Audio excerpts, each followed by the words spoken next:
Акрополът в древен Тасос.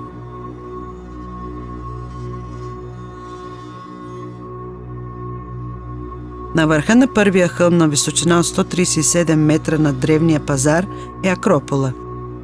Акрополът има укрепени мраморни стени, които били последната отбрана в случай на необходимост. Стената на Акропола е построена от първите заселници. Той е бил използван дори като съкровищница, където държали богатството на града. В различни периоди обаче бил ремонтиран и укрепван. Ходейки край него, лесно някой може да разграничи различните му фази.